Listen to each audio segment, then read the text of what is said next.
শ্বশুর বাড়িতে হাজার কষ্টে কিংবা অসুস্থ থাকো না কেন, তোমাকে নিজের কাজ নিজেই করতেই হবে। আর মায়ের বাড়ি একটু কিছু হলে বলবে, মা বলবে কি খাবি বল, আমি বানিয়ে এনে দিচ্ছি। এটাই হচ্ছে শ্বশুর বাড়ি আর মায়ের বাড়ির মধ্যে পার্থক্য। Hello guys, welcome back to my channel Inaya lifestyle. চলে আসছে আজকে আবার একটি সুন্দর ভ্লগ নিয়ে।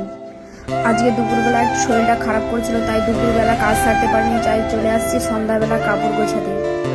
কাপড় গোছানো কমপ্লিট করে চলে আসছি ঘর ঝাড়তে। ঘর ঝাড়া কমপ্লিট হয়ে গেলে চলে আসলাম বাইরে উঠোন ঝাড় দিতে। আমাদের উঠোনটা এতই বড় যে ঝাড় দিতে আমার এত কষ্ট হয়। তোমরা বলো কার কার এত বড় উঠোন আছে, আর ঝাড় দিতে যদি আমার পুরো কোমর ব্যথা লেগে যায়। আমাদের উঠোনটা আমরা দিনের 3বার ঝাড় দিই, সকালবেলা, দুপুরবেলা, সন্ধ্যাবেলা। তোমরা কে কয়বার দাও? উঠোনটা ধার দিয়ে চলে আসলাম ছাদে কাপড় উঠাতে।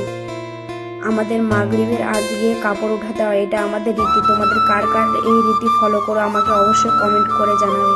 টাটা, বাই বাই, দেখা হবে নেক্সট ব্লগে। ভিডিওটি ভালো লাগলে অবশ্যই লাইক, কমেন্ট, শেয়ার করে দিও।